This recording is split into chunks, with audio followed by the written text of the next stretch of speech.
Ok, buenas tardes, buenos días, buenas noches. Vamos a continuar entonces con el resumen, en este caso desde la clase número 6, que corresponde a lo que es el encaje legal. Entonces, lo primero que tienen que hacer ustedes es investigar el concepto del encaje legal como tal. Eso es súper importante porque nos va a servir para comenzar, ¿ok? Sin embargo, aquí podemos ver que el encaje legal o bancario se va a determinar como una proporción de dinero que recibe el banco y que debe ser mantenido para poder atender los retiros del público. El resto de los depósitos pueden ser utilizados por ese mismo banco para entregar préstamos o realizar otras operaciones. Y este porcentaje del encaje legal, que justamente se mide en términos porcentuales, es fijado inicialmente por el Banco Central de cada país. ¿Ok? Entonces, aquí vamos a hablar un poco acerca de qué es la oferta monetaria y cómo funciona, digamos, el Banco Central, ¿no? Vamos a comenzar con lo segundo y cada banco central va a determinar lo que es la base monetaria del país, o sea, la cantidad de dinero que un país va a tener en un momento determinado, en un periodo determinado, ¿no? Y entonces, una de las cosas principales que hace el Banco Central es justamente regular todo el sistema bancario nacional. Es decir, digamos que los bancos vienen siendo los bancos nacionales, que pueden ser privados o bancos del Estado, sirven para las familias y para las empresas. Pero el Banco Central sirve definitivamente para los gobiernos, ¿ok? Entonces, aquí vemos algunas atribuciones, algunas características que puede tener el Banco Central. En primer lugar, se encarga de regular a todo el sistema bancario nacional. O sea, todos los bancos le tienen que reportar al Banco Central. En el caso de Venezuela estamos hablando de Banesco, Banco de Venezuela, Mercantil, Bicentenario, Tesoro, Provincial, Banco Nacional de Crédito, todos le reportan al Banco Central de Venezuela.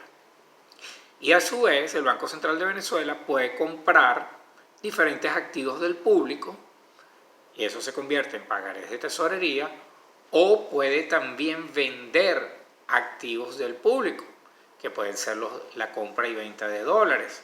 Ya lo habíamos hablado en las clases donde hablábamos del tipo de cambio y bueno, mencionábamos que el Banco Central podía intervenir, digamos, en la cotización en el mercado, comprando o vendiendo dólares.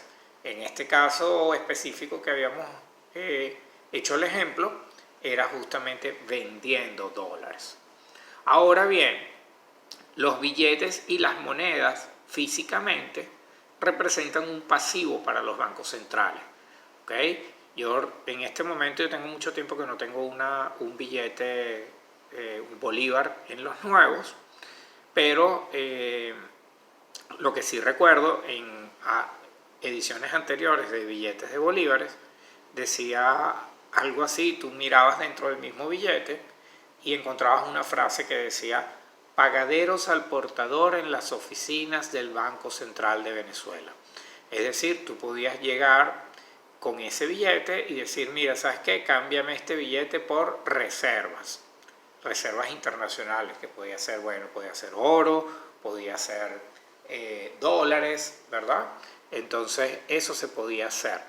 En este caso, incluso en los billetes de dólares, antes decía lo mismo, antes de los años 70, luego de los años 70 dice algo así como: confío en Dios. Como que, bueno, o sea, tienes el respaldo de Dios para poder que ese dinero te lo reconozcan como tal. Entonces, continuando con eso, vemos que si una persona llega con eso al Banco Central, entonces tanto los billetes como las monedas representan un pasivo. Entonces, las reservas internacionales son fijadas por monedas que en este caso, en el caso venezolano, puede ser el dólar, puede ser el euro, o en otros metales que puede ser el oro. ¿Okay? Y bueno, por ley, ya lo habíamos mencionado en la lámina anterior, un porcentaje de todos los depósitos de los bancos comerciales deben mantenerse como reservas del Banco Central. Entonces el Banco Central aloja todos los ahorros de la economía, ¿verdad? Donde está todos los minerales preciosos, el oro principalmente, y aparte tiene un porcentaje de los depósitos de todos los bancos comerciales. Bien, vamos a darle a continuación a la siguiente lámina y vamos a hablar un poco de la oferta monetaria o liquidez monetaria. Viene siendo sinónimos, ¿no? Y la oferta monetaria viene siendo la cantidad de dinero que existe en una economía y está compuesto por 3 términos.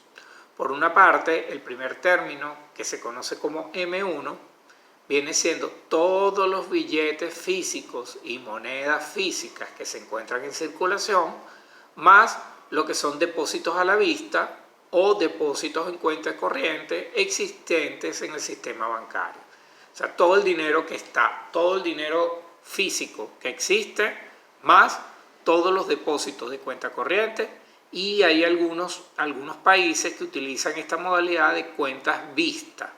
¿Okay? Aquí en Venezuela no existen las cuentas vistas como tal.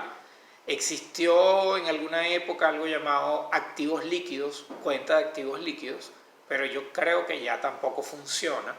Entonces, en el caso específico de Venezuela, M1 está compuesto por todos los billetes, todas las monedas y todos los depósitos en cuentas corrientes. Ahora bien, tenemos por otro lado M2, que vendrían siendo los depósitos en cuentas de ahorro y plazo fijo.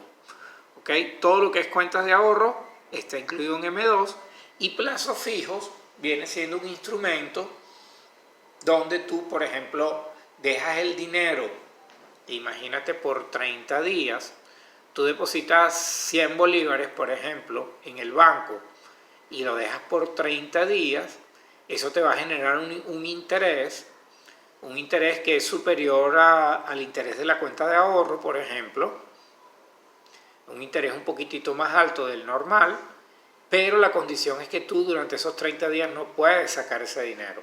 Por eso se llama depósitos a plazo fijo.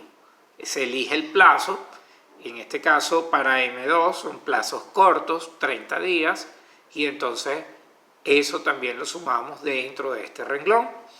Y finalmente, el último renglón, que es conocido como M3, es cuando nosotros sumamos, además de todo lo que teníamos ya descrito, M3 está compuesto solamente por depósitos a largo plazo, que son depósitos fijos, pero a muy largo plazo. Estamos hablando a 6 meses, a 1 año.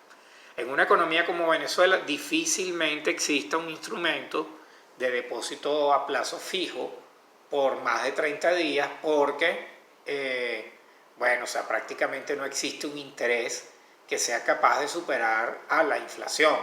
Entonces nadie va a depositar, por ejemplo, 100 bolívares a plazo fijo y dentro de 1 año esos 100 bolívares le representan, 75. O sea, la inflación se comió los intereses, se comió todo y más bien pierdas dinero. Eso es muy difícil que se haga, entonces yo creo que este instrumento no está funcionando aquí en Venezuela. Bien, entonces allí tenemos que la oferta monetaria viene siendo igual a M1 más M2 más M3.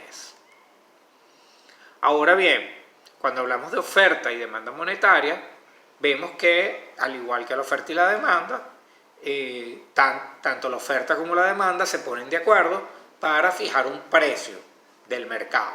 ¿Ok? Entonces, si la oferta viene siendo mayor que la demanda, tenemos que el dinero disminuye su precio. Y entonces allí cuando el Banco Central trata de subir los intereses para lograr que venga un mejor equilibrio. Ahora bien, si la oferta monetaria aumenta, entonces eso significa que habrá una mayor cantidad de dinero en relación a los bienes que es posible obtener con ese dinero. Y eso produce que el precio unitario de el dinero aumente y eso ocasiona inflación. Es decir, cuando las tasas de interés son bajas, entonces existe inflación. Finalmente, a manera de resumen, bueno, tanto base monetaria como liquidez monetaria son sinónimos, así que representan términos totalmente iguales. Siguiendo con la próxima lámina, aquí vamos a hablar un poco de algunas alternativas que tiene el Banco Central para cambiar, para modificar la base monetaria. De esa manera, existen 4 instrumentos, 4 tipos de operaciones por los cuales un Banco Central puede modificar esa base monetaria que existe en el país. En primer lugar, la principal es las operaciones de mercado abierto, que es cuando el Banco Central sencillamente compra y vende bonos en el mercado. ¿Okay? Esto no es un instrumento muy conocido aquí en Venezuela, sin embargo existe, ¿verdad? Y cuando el Banco Central compra un bono, eso quiere decir que habrá más dinero en manos del público y viceversa. ¿Bien? Y aquí tenemos un ejemplo. Imagínense que el Banco Central de un país determinado compra 1.000 millones de dólares en bonos. Entonces, los bonos del Banco Central aumentan, los bonos que estaban en manos de las familias disminuyen y los bonos de las empresas, en ese caso, no se ven afectados. ¿Ok? Esto es un ejemplo. Ahora bien, ¿qué son los bonos? Para las personas que no tienen idea, nunca en su vida han visto un bono, que se imaginan qué puede significar, pero siendo más específicos, y lo colocamos aquí en comillas, los bonos vienen siendo instrumentos financieros que prometen pagar un monto dado por periodo durante un tiempo determinado. Es un papelito, es un papel que indica que, por ejemplo, si yo tengo un bono de 100 bolívares y dice pagaderos al 31 de diciembre del año 2022, entonces, bueno, se supone que eso es una promesa de pago, que cuando venga el 31 de diciembre del 2022 yo voy a poder realizar el pago del bono, ¿no? Entonces, ese monto dado puede darse tanto en moneda nacional como en moneda extranjera. Y finalmente, los precios de un bono están inversamente relacionados con la tasa de interés. ¿Ok? Esto es muy importante. Y esto es algo que ustedes tienen que investigar. Esto es pregunta tipo examen. Ahora, por otro lado, las operaciones de mercado abierto vienen siendo herramientas que son muy importantes usados por los bancos centrales para afectar la base monetaria de toda una economía. ¿Qué ocurre con los países con alta inflación? Bueno, el comercio privado de bonos es insuficiente, ya que no se logra, no es la cantidad de transacciones, no es tan grande como para que se den las operaciones de mercado abierto, ya que las familias no confían en los gobiernos ni en su capacidad para pagar sus deudas. Es decir, como yo adquiero un bono, ¿verdad? Sabiendo que quizás el gobierno, que es el que me tiene que pagar, quizás finalmente no me lo pague. O cuando me lo pague ya no tenga el valor que sea necesario o el valor real que debería tener, porque bueno, la inflación durante ese periodo de tiempo del bono, bueno, se comió, digamos, todas las ganancias. Bien, una vez dicho esto, vamos a hablar de la segunda opción, que es la ventanilla de descuento. Sencillamente, un gobierno otorga préstamos específicamente al sector privado, a las empresas, pero no a cualquier tipo de empresas, a empresas que no son financieras y a bancos. Con esta opción se toma muy en cuenta la tasa de interés del préstamo. Esa tasa es llamada tasa de descuento. Entonces, si recordemos una vez más, si la tasa de interés es baja, entonces se genera inflación. Bien, tenemos el tercer instrumento, que viene siendo el redescuento de documentos de empresas no financieras. Y con esta opción, bueno, no hay mucho que decir, el Banco Central se encarga de comprar bonos exclusivamente a empresas privadas.